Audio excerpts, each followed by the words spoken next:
На открит ден на оранжерийните домати фирма Лебозол представи ефикасността на своите продукти в зеленчуковото производство.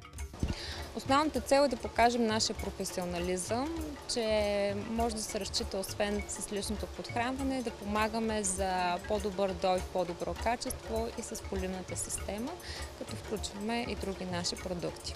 Домакин на открития ден е фирма Опора Заден България, която не за първи път използва немските торове Лебозол в експерименталната си база край пловдивското село Цалапица.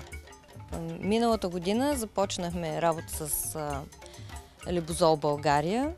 Културата беше чери домати. Първият продукт, който изпробвахме в оранжерията, беше аминозол. Имаше много добър ефект, понеже имахме една стресова ситуация и благодарение на тяхния продукт растенията много бързо се възстановиха. Ефектът беше много бърз. Почти на следващия ден вече виждахме разлика, а пълното възстановяване беше за 3 дни. Тази година в оранжерията са заложени нови и утвърдени сортове едроплодни домати. Продуктите на Лебозол са внесени с лисно и почвено подхранване. Подхранването, което направихме с поливната система, започнахме комбинацията с продукт, който съдържа високо съдържание на фосфор и калий, ПК Макса, още няколко дена след разсаждането на културите, с цел да направим един по-устойчив и по-здрав корен. Впоследствие са включени и продукти от гамата Нутриплант. Съответно 6-12-6, 12-4-6, Нутриплант 36 с високо съдържание на калий около 360 грама на литър, включително и магнези. Всички тези продукти съдържат микроелементи в хелатна форма. В началото на вегетацията, преди генеративната фаза, съответно нормите бяха около 2 литра и половина на декар. Последствие вече като започна процес на плододаване, започнахме да увеличаваме нормите съответно на 3 литра, 4 на декар и към тях към програмата включихме и калиев нитрат. Освен почвено, доматите са подсилени и с лисно подхранване. Какви продукти от гамата на Лебозол са включени в схемата? Новите продукти, които ги включихме, това беше магнезият. Магнезият, една от главните му роли е да стимулира фотосинтезата. От друга страна, спомага за по-доброто усвояване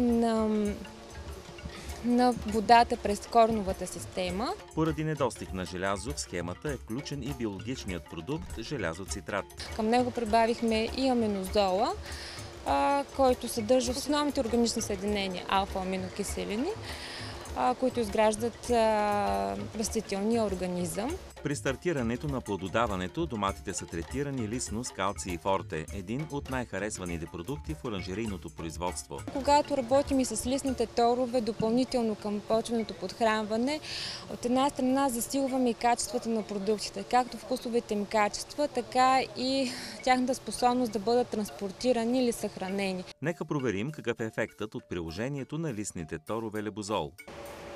Това е добре познатия ни сорт берберана, който се използва в голяма част от българските оранжерии.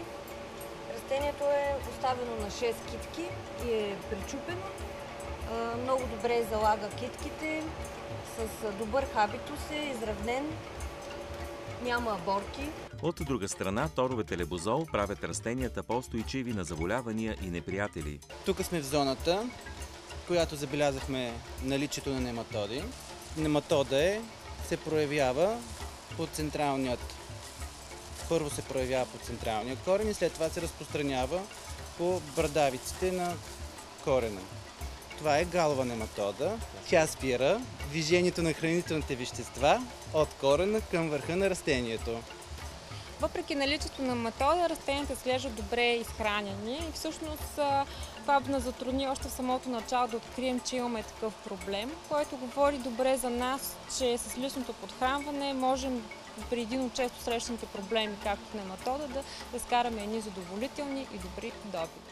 Освен положителния ефект върху добивите, торовете Лебозол допринасят и за по-добрите вкусови качества на доматите.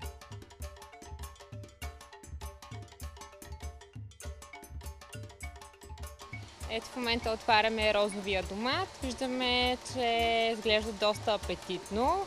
Добре нахранен, с високо съдържание на сухо вещество, достатъчно сочен. Сигурна съм, че ще бъде много вкусен и го препоръчвам, който има възможност, да го опита. Торовете лебозол дали своя положителен ефект и при другите сортове домати.